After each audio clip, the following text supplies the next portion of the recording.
ভাইরা, যাদেরকে ঈশ্বর যিশায় 51:20 শক্তিশালী বাক্য দিয়েছেন, জালে বদ্ধ হরিণের ন্যায় তোমার পুত্রগণ মূর্ছিত হইয়াছে, প্রতি সড়কের মাথায় পড়িয়া আছে। তারা একটি অন্যটির চেষ্টা করছে, কিন্তু ব্যর্থ হয়েছে। যিশু যোহন 15:5 বলেছেন, আমা ভিন্ন তোমরা কিছুই করিতে পারো না।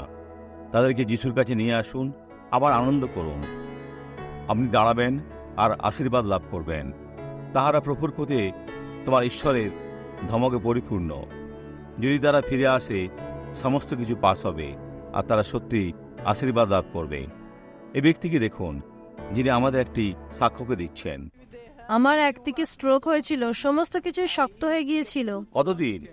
প্রায় 5 বছর হয়ে গেল। আজ কি কোনো ব্যায়াম করলেন? হ্যাঁ। কারণ আমি সে সময় বলেছি, এটাকে ছাড়ানোর জন্য তোমাকে এটা করতেই হবে, ডান দিকে আর বাঁ দিকে, ডান দিকে আর বাঁ দিকে। আজ এখানে কিভাবে চলে এলেন আমাকে বলুন। আগে কিভাবে ছিল আমাকে দেখান। এইভাবে এখন এটা নিজের কাছে রাখুন, স্বাভাবিকভাবে চলুন, চলতে থাকুন, ভালো হচ্ছে। এইভাবে যান। যিশুর নামে আমি পাচ্ছি, যিশুর নামে আমি পাচ্ছি। বন্ধুরা, এটা আত্মিক যুদ্ধ। যিশুর নামে আমি পারি। একজন যুবতী এই স্ট্রোকের সমস্যায়, বলতে চাই, যদি উনি 190 বছরে হন, ওনার স্ট্রোক হবে না। যুবতী থাকুন। সেটাই। আপনি কি 40 বছরের, না আরো কম? 56। আপনাকে দেখে কম বয়সী লাগছে।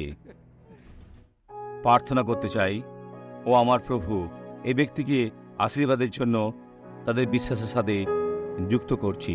শত্রুর সমস্ত কিছুকে মাটিতে ফেলে দিই। মন্দ তাকে আর বিরক্ত করবে না।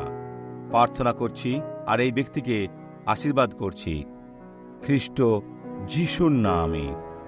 ঈশ্বর আশীর্বাদ করুন আর দিন শুভ হোক।